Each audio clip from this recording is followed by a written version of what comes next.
passeport, c'est mon ami. Alléluia. Bien-aimé, on est entré en jeûne, on a dit, Seigneur, quel péché que nous sommes appelés à demander pardon. Ce n'était pas le péché. Alléluia. Amen. Alléluia. Amen. Donc les choses de Dieu sont compliquées, bien-aimé. Yes. Il fallait en 99 que Dieu se révèle à moi. Il m'inspira une prière que j'ai dénommée prière agressive. Et c'est là que j'ai commencé à faire cette prière. Avec mon ami, on a commencé à faire cette prière chaque jour. Et Dieu nous donnait des versets, surtout le verset de Job. Quand nous avons découvert le verset de Job, c'était que toi qui as englouti mon passeport, tu dois quoi? Les venir. Et arrivé en novembre, bien aimé, d'abord, et lui et moi, même le visa d'Afrique du Sud était un luxe pour nous. Là où tout le monde avait le visa facilement, quand lui et moi on se présente à l'ambassade, le conseil va te regarder. Toi, tu as le visa de quelqu'un qui ne va pas revenir. Cacher les refus. Après cette prière, bien aimé, quand tu comprends que Dieu est grand, ton problème est quoi? Petit. Dieu change les choses. Dieu change les choses. Voilà ce que Dieu a voulu montrer aux enfants d'Israël. Que malgré cette forteresse, cette muraille grande là, vous n'avez pas besoin d'armes. C'est seulement les cris. C'est seulement quoi? Les cris. Quand vous allez attendre le son de la trompette, criez seulement. Quand tu reconnais la grandeur, quand tu fais des dieux grands, ton problème petit, c'est ça la solution. Louez Dieu parce qu'il est grand. Louez Dieu parce qu'il est redoutable. En d'autres termes, quand on dit redoutable, c'est pour dire que personne ne peut l'égaler. 2 Chroniques 20, verset 6, Josaphat dit à Dieu, n'es-tu pas Dieu dans les cieux? N'est-ce pas toi qui domines sur les royaumes des nations? N'est-ce pas toi qui as à main la force et la puissance à qui nul ne peut résister? Regarde comment Josaphat est en train de louer Dieu. Pour élever que Dieu est celui devant lequel personne ne peut résister devant lui. C'est ce Dieu-là que tu pries. Amen. C'est ce Dieu-là que tu dois louer, ma soeur, mon frère. Amen. Il est celui-là devant lequel aucune maladie ne peut résister. Aucun avocat ne peut, aucun juge ne peut résister. Amen. Aucune sorcellerie, même si on dit que toutes les portes sont fermées, il est ce Dieu-là devant lequel nul ne peut quoi? Résister. Bien aimé, en novembre, d'abord, oui, en décembre 99, un frère vient, il dit, papa, je n'ai pas dormi, Dieu m'a parlé de toi. Donne-moi ton passeport. Il va avec mon passeport, il me fait la carte de résident au Congo-Brazzaville, la deuxième, et il fait la copie, il prend mes photos passeport, il va en Afrique du Sud, il m'apporte le visa. Je vais en Afrique du Sud pour la première fois, je reviens. Quand je reviens, moi et mon ami, on entre à l'ambassade sud-africaine. Le même ambassade qui nous refusait quoi? Le visa. Il nous donne le visa. Nous partons. Nous revenons pour la troisième fois, moi je repars, j'étais parti seul. Lui, il était resté. Et le dimanche que je reviens, on reçoit un pasteur méthodiste, un missionnaire méthodiste, qui travaillait avec le grand frère de mon ami. Parce que son grand frère était un évêque chez les méthodistes. Et le grand frère de mon ami lui a dit, non, prends le numéro de mon jeune frère, il prie dans une assemblée, tu peux aller prier là-bas avec ta femme et tes enfants. Mon ami, ils l'ont appelé, il les a invités à la prière. Ils sont venus à la prière. Et moi, je reviens d'Afrique du Sud, le couple me dit, non, prépare-toi, c'est pas que tu vas prêcher. Pendant que je prêchais, écoutez Dieu.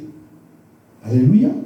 Pendant que je prêchais comme je prêche là, la fille du monsieur, le pasteur Paul, dit à son père, papa, est-ce que tu sais le cadeau que tu dois m'offrir l'année prochaine à mon mariage? Alors, monsieur dit, mais nous sommes en train d'écouter la parole. Il dit, papa, c'est sérieux ce que je dis. Son père lui dit, bon. Lui, dans sa tête, il dit, bon, peut-être qu'il va me demander la maison ou une voiture. Parce que quand quelqu'un, nous sommes d'abord, son mariage va se passer au mois de mai l'année prochaine, en 2001. Nous sommes au Congo. Il me demande ce cadeau-là, qu'est-ce qui s'est passé dans sa tête?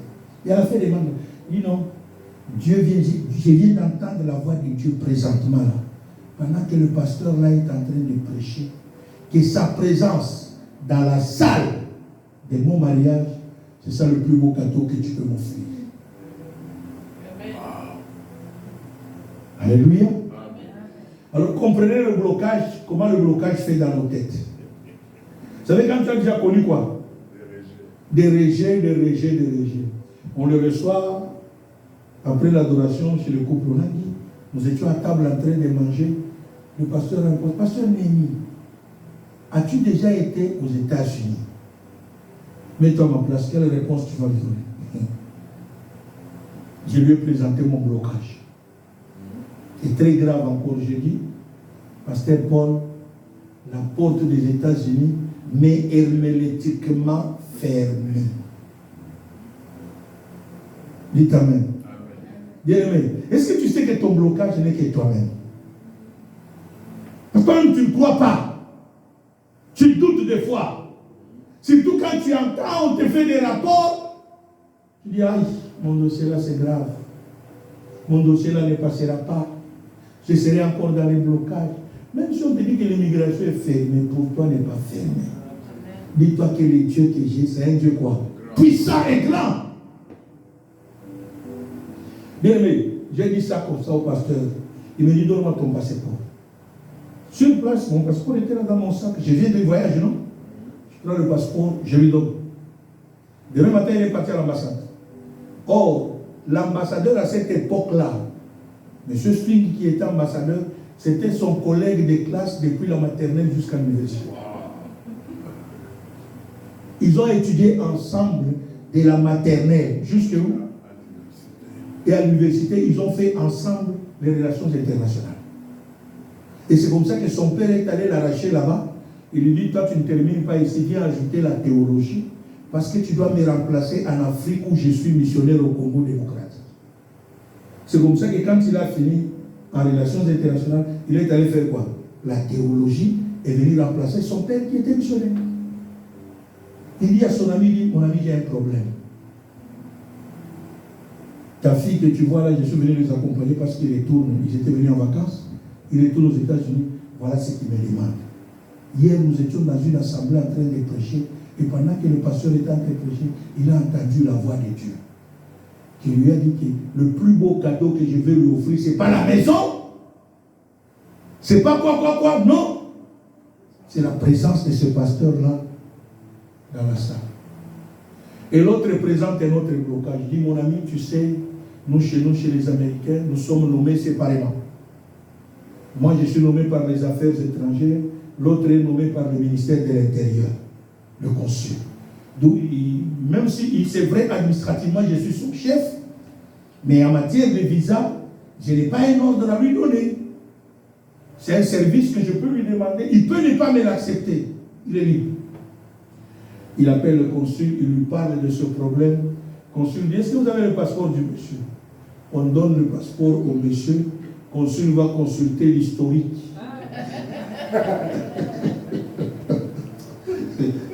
Alléluia. Il vient avec 4 pages d'historique. Il dit, votre soi-disant pasteur là n'est pas sérieux. Regardez le nombre de fois qu'on lui a refusé les passeports. Et à chaque fois, il venait avec un passeport nouveau. D'abord, comment tu peux avoir des passeports comme ça? Chaque semaine, tu viens avec une photo de passeport. Chaque semaine. À la fin, le consul lui dit, ok, nous ne sommes pas encore le mois de mai où il y aura mariage. Alors, envoyez-lui l'invitation, comme ça, le mois de mars, avril de l'année prochaine, qu'il vienne me voir. Je verrai qu'il vienne me justifier tout ça. Bien aimé, L'année ne finit pas, l'année finit. L'année ne commence pas, l'année commence. Janvier, on commence à compter quoi? Chaque mois, toute la maison en gêne. Chaque mois, vous les enfants là, c'est vous les sorciers, les Sarah. Vous là, c'est vous les sorciers ici. Vous devez vomir la sorcellerie. Sarah l'a posé là, elle a fait comme ça.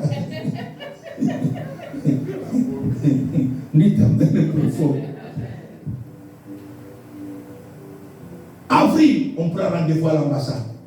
Là, toute la maison gêne à sec pendant 7 jours. Personne ne mange. On n'allume pas. Aucune personne à la cuisine. Tout le monde gêne à sec. Même l'eau, on ne boit pas. Et la prière, c'était que celui qui avait englouti, il doit quoi? Les vomir. On arrive à l'ambassade, on entre.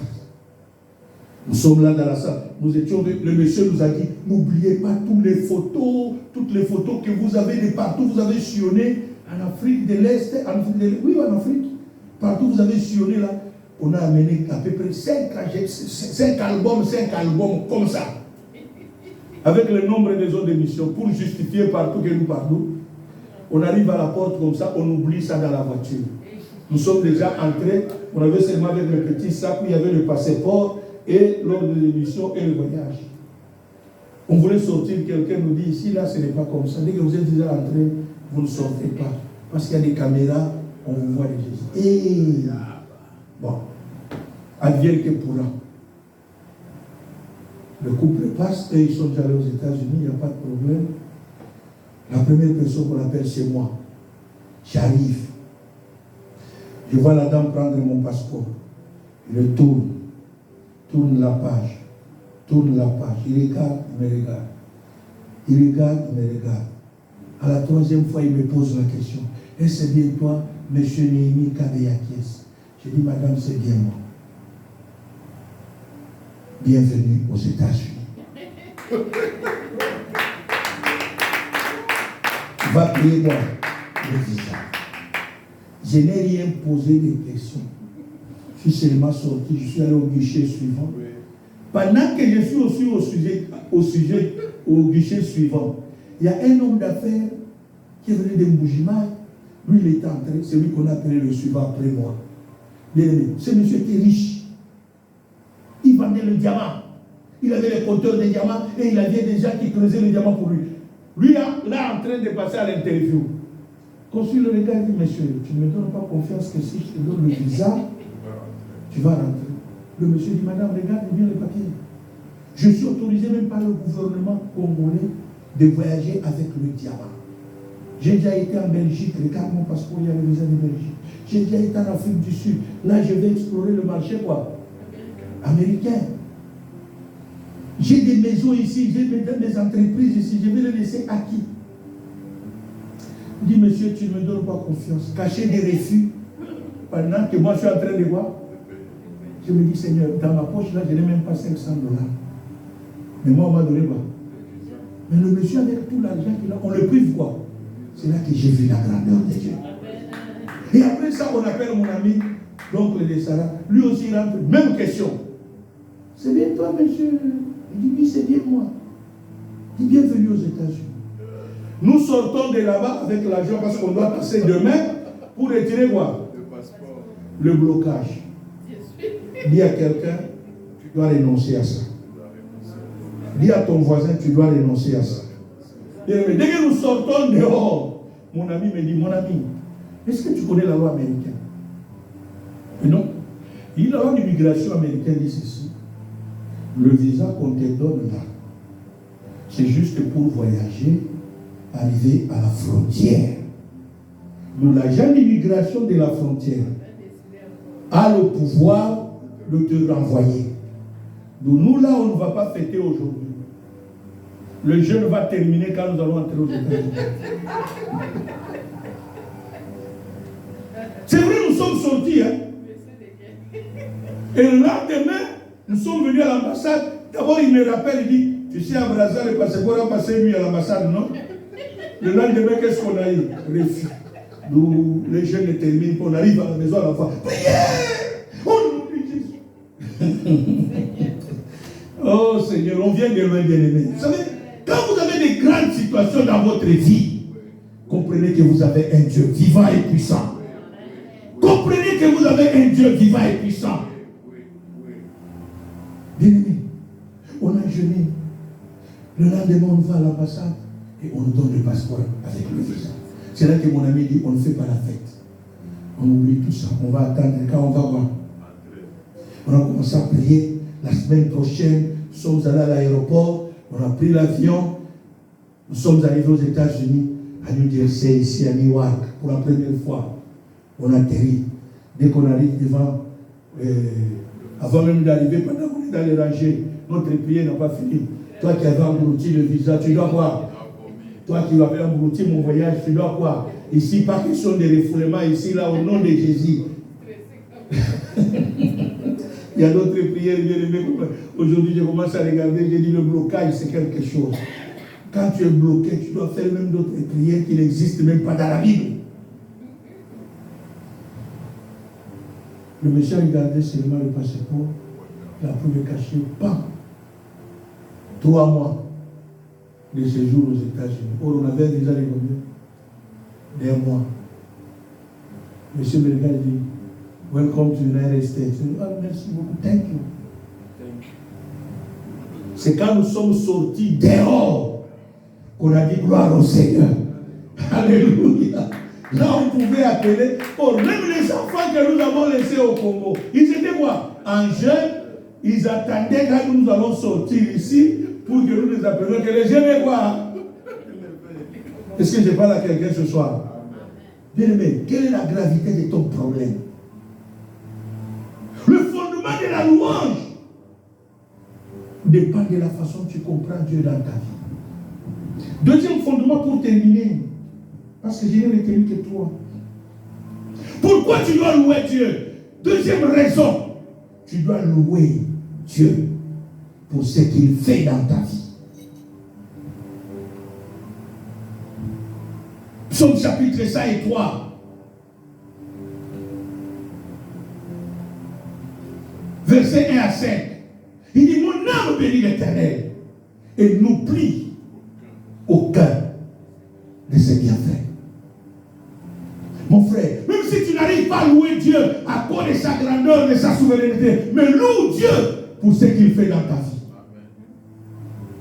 Le fait de te réveiller, bien-aimé, ma soeur, c'est une grâce. Tu te lèves comme ça le matin, pose-toi là, il y a des gens qui ne sont pas réveillés. Même le témoignage de la sœur José peut te pousser encore à louer Dieu. Son père, c'est depuis 2000 combien qu'on a dit qu'il devait passer déjà? 2023. J'ai une sœur qui prie avec moi en ligne, qui est en France. Il y a cela 2 mois. Le médecin l'a déjà placé dans la salle 5 pour les soins palliatifs. Parce qu'il a le cancer général. Mais jusqu'aujourd'hui, les médecins sont étonnés qu'elle est encore quoi? En vie.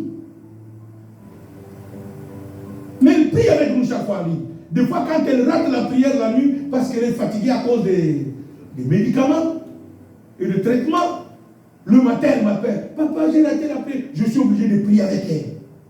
Bien aimé, quand nous vous disons de ne pas manquer la prière, c'est parce que nous connaissons la puissance de la prière.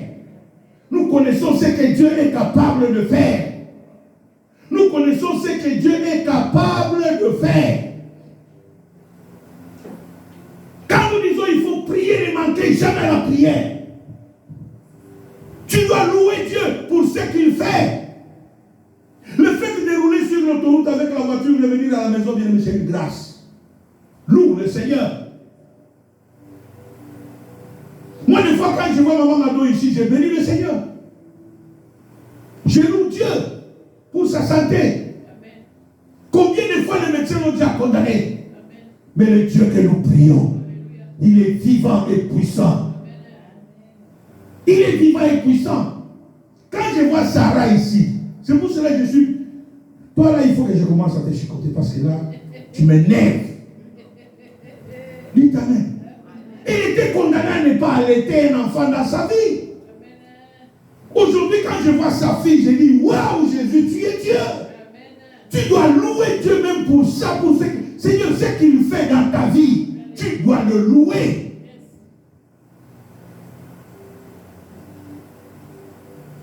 Combien de femmes cherchent des enfants dans cette vie? Prenons l'exemple de notre sœur Céline. Céline Dion. Comment il a cherché des enfants?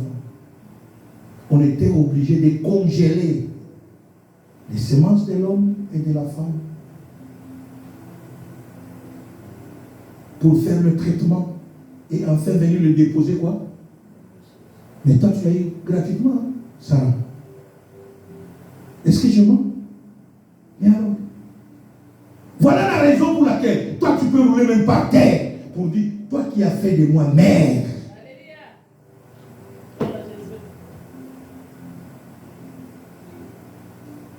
Combien ont dépensé l'argent? Combien? Jusqu'aujourd'hui, rien. Dites amen. Combien? C'est un sujet bien aimé de louer Dieu, de dire merci à Dieu. Seigneur, pour ça, je ne manquerai jamais à l'église, qu'il pleut, qu'il neige. Quand je regarde où est-ce que Dieu m'a tiré et là où il m'a mené aujourd'hui, bien aimé, j'ai toujours dit, même malade, je dois venir à l'église. Même malade, je dois voir. C'est ma façon de. Je dois venir louer, dire merci à ces dieux.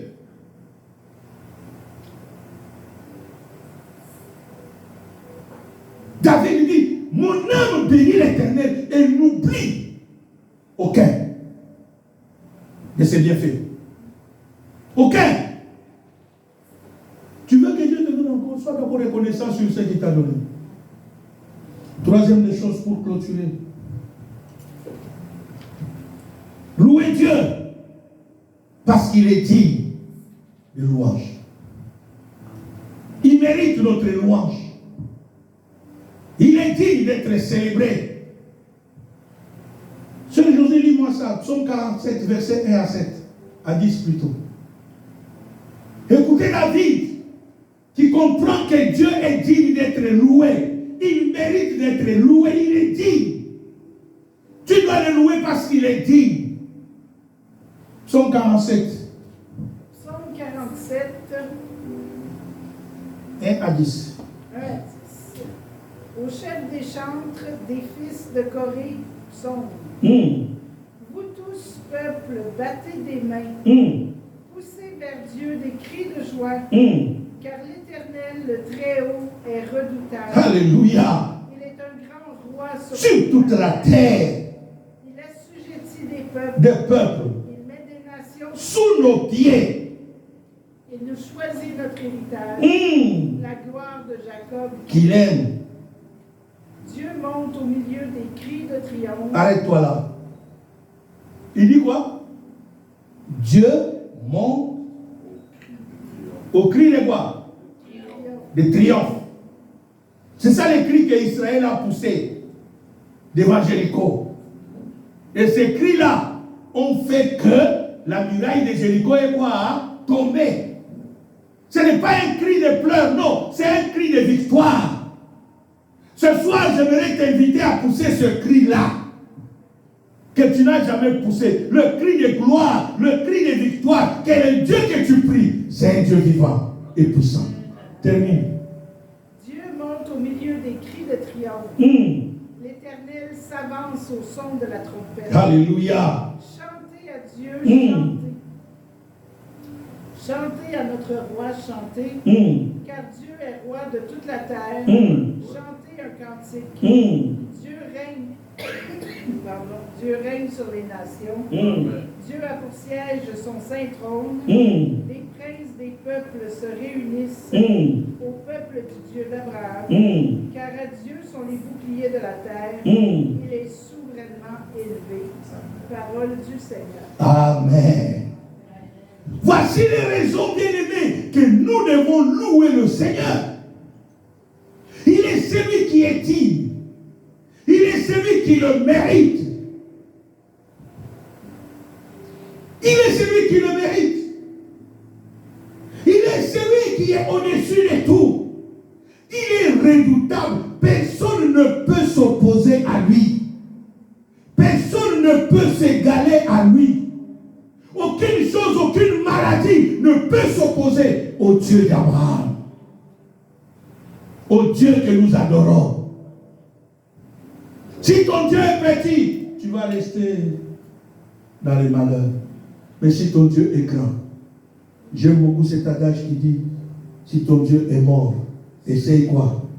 Le mien. Parce que le mien est puissant. Que Dieu bénisse sa parole.